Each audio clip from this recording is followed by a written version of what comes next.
वक्त के रूह अफ़ज़ा कनेक्शन के बारे में आपको बताने जा रहा हूं। चिलचिलाती धूप में गर्मी शुरू हो चुकी है और ऐसी गर्मी में याद आता है रूह अफ़ज़ा। गर्मी में राहत देने वाली यही रूह अफ़ज़ा सोशल मीडिया पर एक और वजह से सुर्खियों में है। वो वजह क्या है बताता हूं आपको। गर्मी सताए तो रूह अफ़ज़ा याद आए। हम सब की यादों में इस नाम का एक अलग ही मुकाम है, लेकिन शरबते आजम के नाम से मशहूर रूह अफ़ज़ा आज अपने स्वाद और तासीर के साथ ही जिस एक और वजह से सुर्खियों में है, वो है इसके साथ जुड़ा वक्फ का नाम। वही वक्फ जिसे लेकर देश भर में आज घमासान मचा है, वही वक्फ जिस पर सरकारी संपत्तियों के कब्जे के आरोप लगे हैं। रूह अफ़ज़ा बनाने वाली कंपनी हमदर्द उसी वक्फ की संपत्ति है। वक्फ की संपत्ति है रूह अफ़ज़ा वाला हमदर्द। एक रिपोर्ट के मुताबिक भारत, बांग्लादेश और पाकिस्तान में संचालित सबसे बड़ी हर्बल यूनानी दवा कंपनी हमदर्द लेबोरेटरीज वक्फ की संपत्ति है। कंपनी का प्रबंधन वक्फ बोर्ड करता है। मतलब रूह अफ़ज़ा बनाने वाली कंपनी हमदर्द की कमाई के लाभ का बड़ा हिस्सा इस्लामिक धार्मिक उद्देश्यों की पूर्ति में होता है।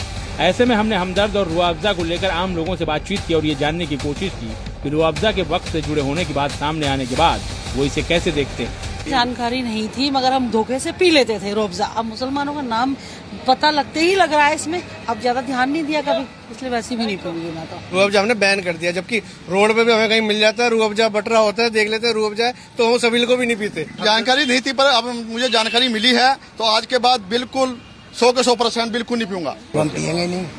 क्यों नहीं पियेंगे? इसकी वजह है ये हिंदुस्तान के है ही नहीं, हिंदुस्तान के खिलाफ बोलते हैं। चाहे कंपनी कोई भी हो, उसकी आदमी दवाई भी खाता है, तो इस तरह से हर चीजों को यूज करने के लिए बनी है। उन्होंने अगर खाने पीने की आइटम बनाई है तो जायज है। हमदर्द के वक्फ की संपत्ति बनने के बारे में बात करें तो आजादी से पहले 1906 में दिल्ली में हमदर्द लेबोरेटरीज कंपनी शुरू हुई। हकीम हाफिज अब्दुल मजीद ने यूनानी दवाखाने के रूप में इसे शुरू किया। 1907 में यूनानी दवा के रूप में अब्दुल मजीद ने रूह अफ़ज़ा तैयार किया। 1922 में हकीम मजीद का निधन हुआ। वसीयत में उन्होंने कंपनी को वक्फ प्रबंधन में रखने का जिक्र किया था। 1948 में हमदर्द कंपनी वक्फ यानी गैर लाभकारी ट्रस्ट बन गई। 1948 में बंटवारे के बाद हकीम मजीद के सबसे छोटे बेटे हकीम मोहम्मद सईद ने हमदर्द पाकिस्तान की स्थापना की, जबकि 1971 में बांग्लादेश बनने के बाद हमदर्द बांग्लादेश बना। इन दोनों ही देशों में रूह अफ़ज़ा ने वही रुतबा कमाया जो उसे भारत में मिला। अकेले भारत में 2016 में रूह अफ़ज़ा की कुल बिक्री 600 करोड़ के करीब थी, जबकि 2021 में रूह अफ़ज़ा की कुल बिक्री 500 करोड़ रुपए थी। शायद ही कोई ऐसा व्यक्ति होगा जिसने रूह अफ़ज़ा का नाम न सुना हो। बचपन की यादों में रूह अफ़ज़ा की अपनी एक अलग ही जगह है, लेकिन इसके इतिहास के वक्फ वाला पन्ना खुलने के बाद अब इसका मुकाम क्या होगा, ये देखना दिलचस्प होगा। ब्यूरो रिपोर्ट, जी मीडिया। हमदर्द के वक्फ की संपत्ति होने की चर्चाओं के बीच योग गुरु बाबा रामदेव ने एक नई बहस छेड़ दी। उन्होंने बिना किसी कंपनी का नाम लिए हुए कहा कि बाजार में एक मशहूर शरबत बनाने वाली कंपनी अपने मुनाफे से मस्जिद और मदरसों का निर्माण करा रही और इसे शरबत जिहाद का नाम दिया।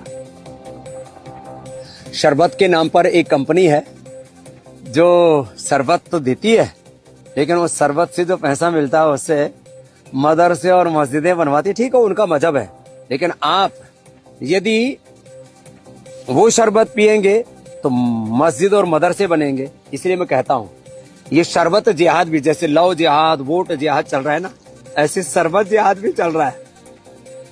बाबा रामदेव के कथित शरबत जिहाद पर हिंदू और मुस्लिम धर्म को मानने वाले क्या कहते हैं, आपको वो सुनना और समझना जरूरी है।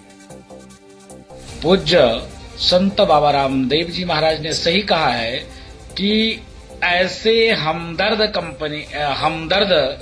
कंपनी से आप किसी भी प्रकार से आप शरबत का प्रयोग ना करें। अगर आप करेंगे तो स्वतः आप जिम्मेदार हैं। कंपनियां एक व्यापार और बिजनेस इनका मामला है, इनको हमेशा मस्जिद और मदरसों से नहीं देखना चाहिए। वो तो आपकी दौलत है, मेरी दौलत है, मैंने वक्फ बोर्ड के नाम कर दी, अल्लाह के नाम, वो अल्लाह के नाम पे दे रहा है तो आप रोक नहीं सकते, आपके पास कानून नहीं है।